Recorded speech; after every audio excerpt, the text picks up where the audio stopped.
Ok. Continuando a nossa aula, né? Se inscreva no canal, ative o sino de notificação.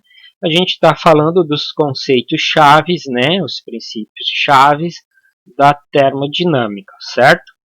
Processo termodinâmico. É muito importante entender esse processo, ok? A gente tem o estado inicial e, após um processo, o estado final. Só que a gente está estudando a transformação de um gás. Então, os processos termodinâmicos eles vão trabalhar com gases, certo? O gás ele tem uma pressão inicial, certo? A pressão que faz na parede do recipiente. E se tiver um processo termodinâmico, ele vai mudar essa pressão, vai ter uma outra pressão, ou maior ou menor. Ele tem um volume inicial. Se eu comprimir esse gás, ele vai ter um volume final menor, 2. Agora, se eu expandir esse gás, ele vai ter um volume final 2 maior. Então, a gente tem um processo inicial e final. Quando a gente comprime um gás, altera a temperatura, né?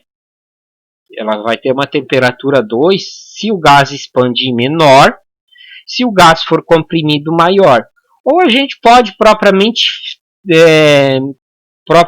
dito fornecer calor no recipiente e vai alterar o volume e vai alterar a pressão. Pode estar fornecendo calor ou simplesmente por compressão, comprimir ele também altera a temperatura.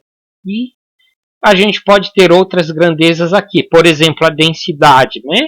A densidade é a massa dividido pelo volume, né? Então, a densidade altera. Se eu mudei o volume, eu vou ter uma variação de densidade. E assim por diante, entre outros exemplos.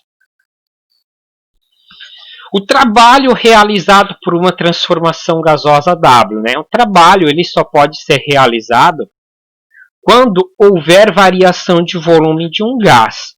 Se não houver variação de volume de um gás, o trabalho é nulo. Por quê? É justamente o volume do gás que vai movimentar, por exemplo, um êmbolo, um pistão, certo? Dentro do carro, no caso, a explosão do ar combustível move o pistão. E se não houver variação de volume do gás, não vai ter movimento do motor, certo? Então não há trabalho.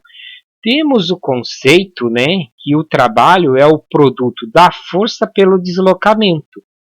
Assim, numa transformação gasosa, podemos concluir que a força vezes o deslocamento é o trabalho. Isso na mecânica, correto? Então, o trabalho, eu escolhi, em vez de usar a letra grega tal, eu escolhi usar o W, ok? O trabalho é a pressão, ou variação de pressão, vezes variação de volume. Ok? Eu vou deixar esse exemplo para fazer no vídeo separado, para o que não fique extenso.